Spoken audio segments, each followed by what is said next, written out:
दोस्तों, आज का हमारा विषय है एप्लीकेशन राइटिंग। ज़्यादातर छात्रों की ये समस्या रहती है कि एप्लीकेशन कैसे लिखें। ये सबसे बड़ी उनके लिए चुनौती का विषय है। तो आज हम ये टॉपिक ले आए हैं कि एप्लीकेशन कैसे लिखें जो हमें आसानी से हम लिख भी लें और हमारे अच्छे नंबर भी आ जाएं। तो हमारा आज का टॉपिक है कि एप्लीकेशन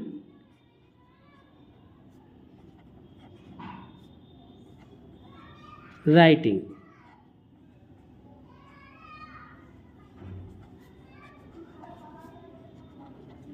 तो सबसे पहले एप्लीकेशन लिखने के लिए कुछ इसके हमें नियम है वो याद कर लेना चाहिए।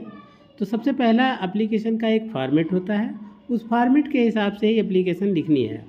और फॉर्मेट के ही 2 नंबर आपको फॉर्मेट के मिल जाएंगे और जो उसकी मेन बॉडी लिखेंगे उस मेन बॉडी का भी 1 नंबर मिल जाएगा। तो इस प्रकार से आपका अगर फॉर्मेट सही है तो आपको नंबर अच्छे मिलेंगे। तो हम क्या करते हैं कि एप्लीकेशन और जो लेटर है दोनों में सेम है, कोई विशेष डिफरेंस नहीं है। एप्लीकेशन और लेटर में ये होता है कि एप्लीकेशन में हम अपनी कोई पर्सनल बात नहीं लिखते हैं, जबकि लेटर में हम अपनी पर्सनल बात भी लिखते हैं। और कोई भी लेटर या एप्लीकेशन में इतना अंतर है कि एप्लीकेशन में हम अपनी मांग या सुविधा या इसको के लिए लिखी जाती है, और इसमें क्या होता है कि एप्लीकेशन जब हम लिखें तो हमारी जो भाषा है, लैंग्वेज है, उसमें विनम्रता का भाव होना चाहिए। और इस प्रकार से हमारी जो हम लिखेंगे तो वो एप्लीकेशन हमारी सार्थक सिद्ध होगी। एप्लीकेशन में पते की कोई आवश्यकता नहीं होती है। इसमें अंत में आप क्लास और सेक्शन लिख सकते हैं। जब हम हाँ किसी अन्य व्यक्ति के लिए एप्लीकेशन लिखते हैं, कोई बाह्य व्यक्ति के लिए एप्लीकेशन लिखते हैं, तो हम अपना अंत में पता डाल सकते हैं। एप्लीकेशन में क्या करते हैं कि जब हम शुरू करते हैं तो जो मार्जिन है, इसका हाशिया है, इस हाशिए से बिल्कुल नज़दीक से हम क्या करेंगे, अगर कहिए कोई काम आपने एक बार तो किया है लिखेंगे और आप सोचें कि हम उसको अच्छे से कर लेंगे, लेकिन किसी व्यक्ति ने वही काम बार बार किया है तो वो उसमें महारत हासिल कर लेगा। ठीक उसी प्रकार से अगर हम और उसके बाद हम बार बार पढ़ेंगे, कॉलेज का नाम डाल देंगे और उसका जो भी कॉलेज हो, जैसे यहाँ तो पर वो हमें अच्छे से DAV याद हो जाएगी और हम भूलेंगे। इंटर परीक्षा में भूलने का एकमात्र कारण यही है कि हमने आप जहाँ के रहने वाले हैं वहाँ कॉलेज होगा, उसका नाम डाल दीजिए। यहाँ पर हम डाल दे रहे हैं, तभी हम बोलते हैं DAV इंटर कॉलेज और एक आगरा। अगर 4 इसके बाद ये इतना हो गया, पहुंच जाते उसके हैं बाद कि क्या हमें करते हैं, 2 तो मालूम है, हमने संबोधन में लिख दिया तो संबोधन बिल्कुल हाँ हाशिए के तो जब 2 नजदीक पर से होना बात चाहिए। लगती है तो उसके बाद हम आ जाते हैं एप्लीकेशन क्या लिखा जाता है, 2 पर हमारा जो विषय होता है, सब्जेक्ट होता है। इसमें 2 से सब्जेक्ट को अटकने हम वाली बात जो है लिखेंगे, हमारी मांग करती है क्या है। ये आपकी तो यहाँ पर चूंकि हमारी आदत बन मांग जाती है थी, और जब हम बार बार पढ़ेंगे तो सर्टिफिकेट को हमारी हम ले आदत लेते बन हैं जाएगी और वो किसी हमको के लिए अच्छा लगने लगेगा। तो हमारी यहाँ पर मांग क्या है, से करने एप्लीकेशन लगेंगे। फॉर तो ट्रांसफर हमें क्या करना है कि हम एप्लीकेशन को जल्दी से हमें वो आसानी से याद हो जाएगा। और उसके बाद आता है एप्लीकेशन माइंड पैलेस तकनीक। जब हम कोई चीज़ पढ़ते हैं और वो हमें याद नहीं होती है तो हम क्या करें, एक दूसरी चीज़ से उसको रिलेट कर दें, जोड़ दें। जब हम किसी चीज़ को दूसरी चीज़ से रिलेट कर देंगे तो वो हमें आसानी से याद हो जाएगी। जैसे हम आगरा को ताजमहल से हमारा ये ताजमहल को आगरा से उसके बाद सैल्यूटेशन जब भी मेरे दिमाग में आगरा की बात आएगी में हम तुरंत ताजमहल नजदीक से एकदम से फ्लैश मारेगा कि आगरा में ताजमहल है मैम। तो क्या है, ऐसे हमें क्या करना है, कोई भी चीज जो भी हो सर या मैम, आपका एक टॉपिक को दूसरे सर भी हो सकते हैं, मैम रिलेट करना है, इसका हम प्रयोग करेंगे। जब हम रिलेट कर देंगे उसके बाद आता है हम जो भी पढ़ेंगे, अगला नंबर होता है हम परिचय देते हैं। एकदम तो परिचय में हम क्या करते हैं, अपना जो भी हमारा परिचय है उसके विषय में आशा है कि आप तो परिचय में हमारा आ जाता है जैसे। लेकिन हम यहाँ पर जो काम आएंगे, जो शुरुआत करेंगे वो रिस्पेक्टेड वर्ड्स में होनी चाहिए, सफल होंगे। तो यहाँ पर हम लिखेंगे विद, परीक्षा में जाइए और बहुत अच्छे से लिखिए, best of luck, respect, I beg to से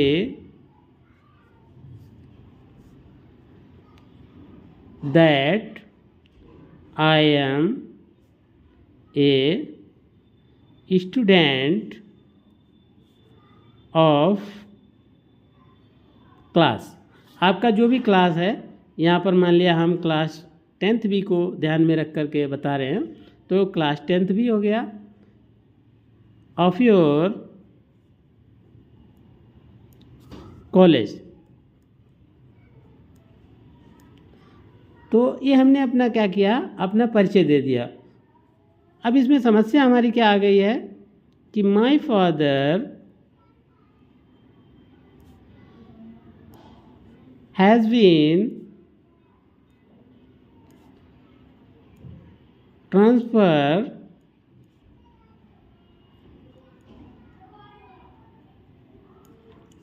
टू। अब यहाँ पर चूंकि हम ऊपर हमने आगरा लिख दिया है तो ट्रांसफ़र तो कहीं किसी और ही जगह हो गए। तो हम मान लिया हमारे फादर का ट्रांसफ़र आगरा की बजाय मथुरा हो गया है, तो ट्रांसफर्ड टू मथुरा। तो हम ये अपनी जो समस्या थी, अपना परिचय था, ये लिख दिया। उसके बाद हम लिखेंगे कि सो आई हैव। अब हमारी समस्या क्रिएट हो गई है। जब हमारे फादर का ट्रांसफ़र हो गया तो हमारी समस्या क्रिएट हो गई, और वो हमारी समस्या क्या है कि so I have to go with him. इसलिए such I am unable to continue my studies in this college। ये हमारी जो है, हमने अपनी समस्या को लिख दिया, अपना इंट्रोडक्शन दे दिया। उसके बाद आता है, अब हम क्या करेंगे, नए पैराग्राफ से शुरू करेंगे। तो नए पैराग्राफ में हम क्या करेंगे, अपनी मांग जो लिखेंगे बड़े ही कृतज्ञ भाव से, मांग जो है अपनी विनम्रता से लिखेंगे। तो हम लिखेंगे कि I shall B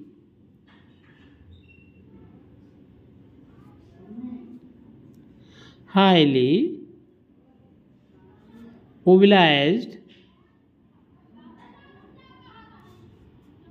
if you kindly issue me my transfer certificate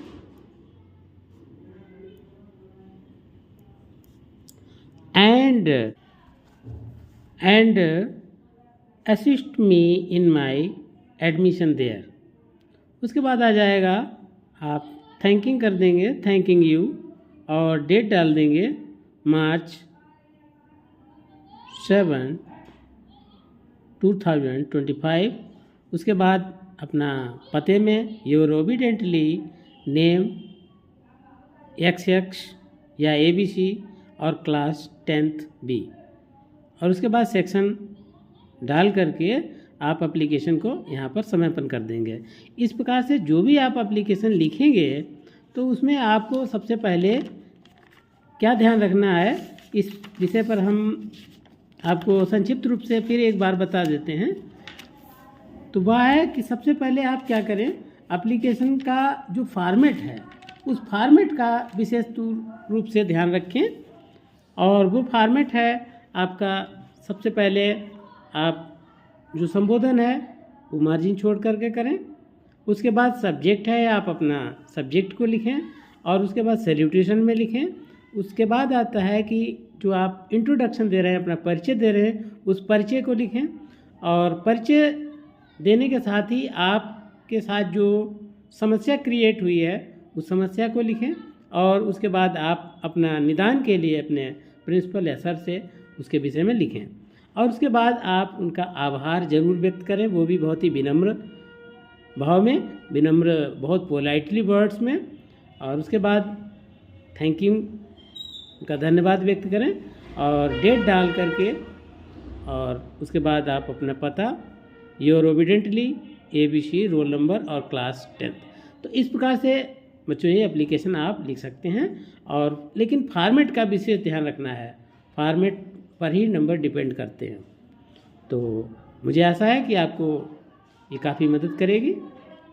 तो तब तक अगली जो वीडियो आएगी उसमें नया चैप्टर के साथ फिर मिलेंगे। और अगर आपने यदि अभी तक चैनल को सब्सक्राइब नहीं किया है तो चैनल को सब्सक्राइब कर दीजिए। तो चलते हैं, ठीक है, बाय बाय।